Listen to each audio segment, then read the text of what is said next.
So I hit my first 100,000 followers on TikTok. And today we're gonna go over what I've learned from that process. I've messed up a lot, and for anyone who's using this time in quarantine to make content, I think this is the perfect opportunity to grow your TikTok account. Alright, so before I jump into the tips I have for anyone starting out and making content on TikTok, let's just go over like the stats of how long it took me to get 100,000 followers. I think you need to fundamentally understand that I had TikTok before TikTok was even a thing. I actually downloaded Musical.ly back in 2016, and I made really embarrassing videos with my friends. They are not on the internet, so don't try to find it, but I used the app for fun. So then when Musical.ly became TikTok, I didn't even touch it. I thought it was the weirdest thing, and like many of us, I just thought it was this little dancing app for kids. It wasn't until last December I picked up the app again and I re-downloaded it, and it took me around 3 to 4 months to get my first 100,000 followers. I do have to say, TikTok moved really fast in the first few days. My first few videos got 1 million views, and it was a story time of me telling my high school traumatic crush story. You guys can watch it if you'd like. But needless to say, in 4 months, I've made a ton of viral videos, but I've also made a ton of shit videos that didn't get any views. So we're gonna go over what I've learned from this and how you guys can apply it to your own TikToks. My first mistake was trying to be perfect all the time. I definitely think I overthought TikTok for a little bit. The first viral video I got, like I said, was a story time, and I saw the 1 million viewed count. So I thought, you know, in my head, let's just recreate it. And the minute I just recreated for views, I believe the audience could tell how fake it was. So my biggest mistake was just trying to make videos for views. I know it's kind of hard, but you really have to be authentic and stop trying to care about the number, because your audience can feel it if you're being fake. And that's what happened to me. So basically, like 1 month into TikTok, I kind of got called out. I got a comment saying I was super fake, I'm trying too hard. And although they shouldn't stop me, I just think that's actually true. Like, I was only doing things for viewers, and I definitely think they could tell that you need to be more genuine, and I actually respect that. So I guess my first tip is to stop trying to be perfect, overcalculated. Just be yourself and more authentic, and that will go way farther. All right, mistake number 2 is waiting too long to execute trends. It kind of goes hand in hand with tip number 1, but when you overthink things, you don't post stuff. So like for the longest time, I was trying to calculate what's the strategy for viral success, but that literally prevented me from posting in the first place. Like, I just stopped being consistent, and TikTok's all about posting 3 times a day minimum. I really recommend that if you want to write it down.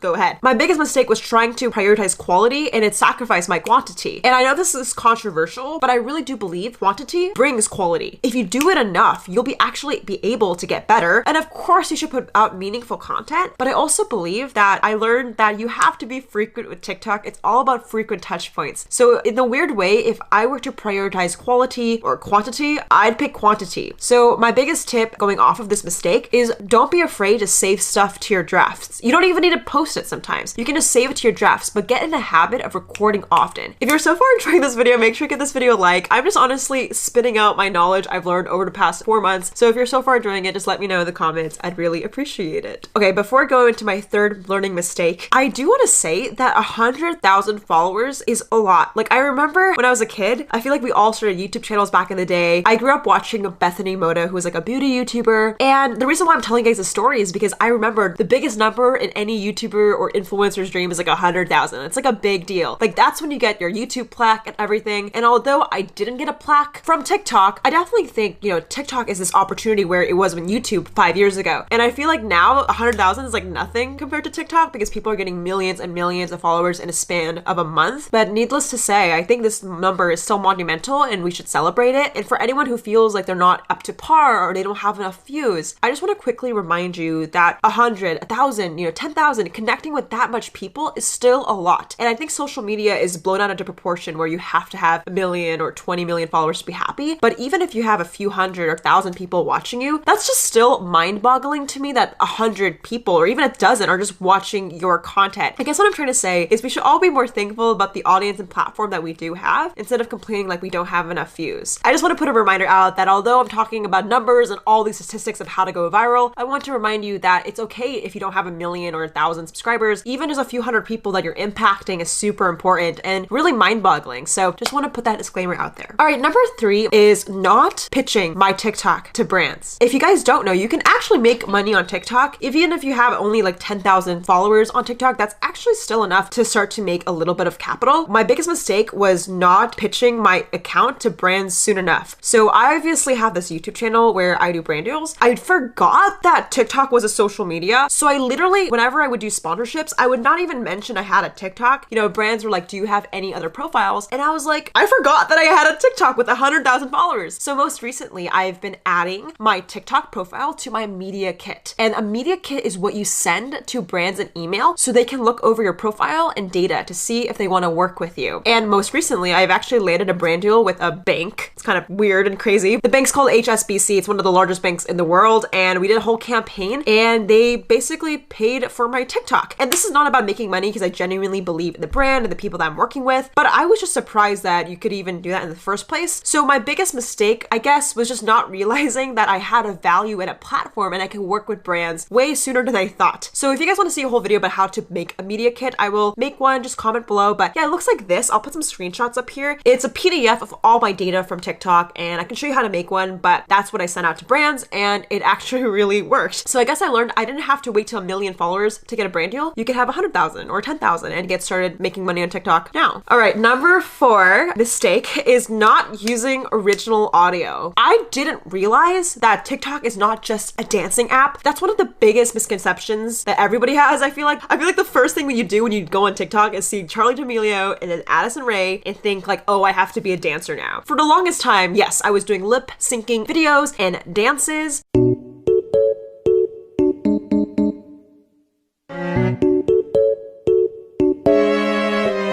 But I started to implement story times and just original audio. So just like me talking to the camera. And that's actually when my account started to grow. Like I didn't even know that original audio could do well. And it did. So my first TikTok that went viral was a story time of me talking about me bleeding on my crush. Yes, this is a true story. I bled all over my crush.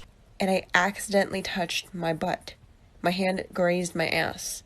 Just to like check in the mirror, you know? And when I touched my butt, I lifted my hand and my hand was red. Anyways, that was all original audio. It wasn't Renegade. It wasn't a popular song. It was just me talking to the camera. And I guess my mistake was just not doing it enough. I thought the only thing you could make was dancing videos, but I was proven wrong. So I recommend for anyone moving forward to experiment with, yes, dancing videos, but also make a skit, use your own audio. Don't be afraid to get yourself out there. Okay, what? Hi, can I get a pumpkin spice cold brew, please? Oh, shit. 3, 2, 1.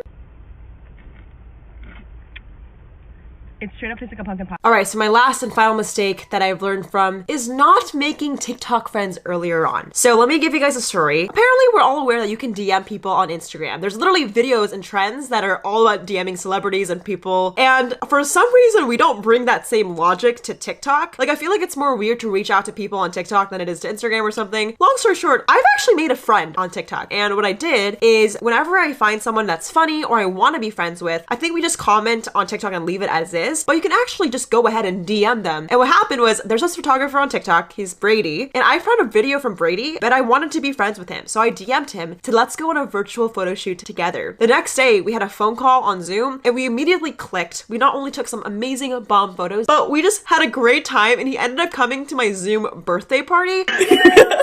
Happy birthday to you. And like in the span of 3 days, we came so close and he's like one of my favorite people ever. And it's all through DMing people on TikTok, which I didn't even know you could do. So yes, I have 100,000 followers, but you don't need 100,000 followers to start to make friends with people. I really believe that what I've learned is you can actually connect with people right now, wherever you are. And it's actually some of the best feelings ever because you make a new friend and you get to actually meet the person behind the screen. And another example of this is my friend Jeremy. I found Jeremy's TikToks a week ago or 2 weeks ago, and I thought he was so funny. He makes cooking videos. So I was like, I have a podcast. So I DM'd him on Instagram because I found his Instagram in his TikTok bio. And I was like, yo, let's go on a podcast together. So literally the next day we hop on a call and we recorded an amazing podcast. I will link it below if you want to hear our conversations. But yeah, we initially clicked off the bat. He's super funny. And I made 2 friends in the span of 2 weeks on TikTok, which is actually in a weird way, sometimes even better than getting 100,000 followers. Like, yes, you can be known to 100,000 people on the internet, but I think what's most gratifying is making true friends that can last a lifetime. If you guys like this video, make sure you give this video a like and shout out to the comment winner. Shout out to the comment winner. Comment on this post to be featured in the next episode. If you want to be the next comment winner, comment below. I love you guys so much and I'll see you guys in the next one. Love you, Dharma Nation.